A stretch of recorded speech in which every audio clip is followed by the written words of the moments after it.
છઠ્ઠા તબક્કામાં 8 રાજ્યોની 58 બેઠકો પર મતદાનની પ્રક્રિયા ચાલી રહી છે ત્યારે મતદાનના આંકડા સામે આવ્યા છે। પ્રથમ 2 કલાકમાં સરેરાશ 10.82% મતદાન અત્યાર સુધી નોંધાયું છે। ફરી એકવાર પશ્ચિમ બંગાળમાં સૌથી વધુ જ્યારે ઓડિશામાં સૌથી ઓછું મતદાન નોંધાયું છે। પ્રથમ 2 કલાકમાં પશ્ચિમ બંગાળમાં 16.54% મતદાન નોંધાયું છે જ્યારે ઓડિશામાં 7.43% મતદાન નોંધાયું છે। 58 બેઠકો માટે 889 ઉમેદવારો મેદાને છે। ઉત્તર પ્રદેશના 14, હરિયાણાની તમામ 10 બેઠકો પર મતદાનની પ્રક્રિયા ચાલી રહી છે। એક પછી એક દિગ્ગજ નેતાઓ પોતાના મતાધિકારનો ઉપયોગ કરી રહ્યા છે। બિહારની 8, પશ્ચિમ બંગાળની 8 બેઠકો ઉપર મતદાન પ્રક્રિયા ચાલી રહી છે। દિલ્હીની તમામ 7 બેઠકો પર એક સાથે મતદાન થશે। ઓડિશાની 6, ઝારખંડની 4 બેઠકો પર મતદાન થઈ રહ્યું છે। વાતાવરણના કારણે ત્રીજા તબક્કામાં પાછી ઠેલાયેલી જમ્મુ કાશ્મીરની 1 બેઠક પર પણ મતદાનની પ્રક્રિયા ચાલી રહી છે। તો તમને જણાવી દઈએ કે અત્યાર સુધી સરેરાશ જે છે એ 11.5%ની આસપાસ મતદાન નોંધાયું છે। ઝારખંડમાં 9 વાગ્યા સુધી 11.74% મતદાન થયું છે। બિહારમાં 9 વાગ્યા સુધી 9.66% મતદાન નોંધાયું છે। હરિયાણાની વાત કરીએ તો 8.31% મતદાન હરિયાણામાં નોંધાયું છે।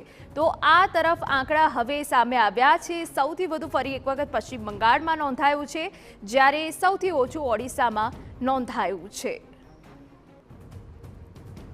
તો દિગ્ગજોના ભાવિનો ફેસલો થવાનો છે ત્યારે અમુક જે બેઠકો છે જ્યાં કાંટાની ટક્કર જોવા મળશે એમાંની એક બેઠક છે સુલતાનપુર ઉત્તર પ્રદેશ કે જ્યાં બીજેપીના ઉમેદવાર છે મેનકા ગાંધી અને એસપી સમાજવાદી પાર્ટીના ઉમેદવાર છે રામભુવાલ નિષાદ કે જેમના વચ્ચે કાંટીની ટક્કર જોવા મળશે। નિષાદ સમાજનું પ્રભુત્વ છે અને જાતિ સમીકરણના આધારે સપાએ પોતાના ઉમેદવાર ઉતાર્યા છે। સુલતાનપુરમાં જે રીતે આ એક જંગ જોવા મળશે। 2014માં જીતેલા વરુણ ગાંધીને બદલે આ વખતે મેનકા ગાંધીને ઉમેદવાર બનાવવામાં આવ્યા છે અને મેનકા ગાંધી 2019માં પાતળી સરસાઈથી જીત્યા હતા। 8 વખત તેઓ સાંસદ રહી ચૂક્યા છે અને ફરી એક વખત પસંદગીનો કળશ।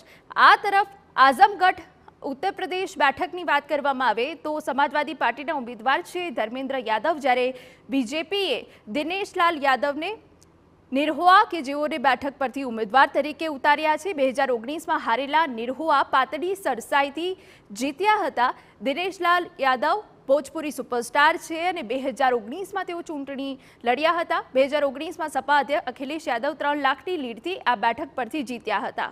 અખિલેશ યાદવે વિધાનસભા લડતા 2022માં પેટા ચૂંટણી થઈ હતી। 2019માં હારેલા નિરહુઆ પાતળી સરસાઈથી આ બેઠક પર જીત્યા હતા। તો આ વખતે ભોજપુરી સુપરસ્ટારને બીજેપીએ મેદાનમાં ઉતાર્યા છે ત્યારે જનતાની શું પસંદગી છે તેના ઉપર પસંદગીનો કળશ ઢોળવામાં આવશે તેના ઉપર નજર રહેશે।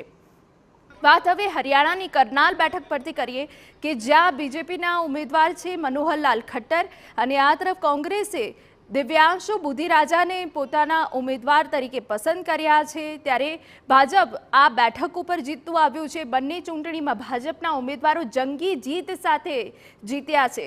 પહેલા કરનાલ બેઠક કોંગ્રેસનો ગઢ ગણાતી હતી અને તે બાદ ભાજપનો ગઢ હવે આ બેઠક ગણાય છે।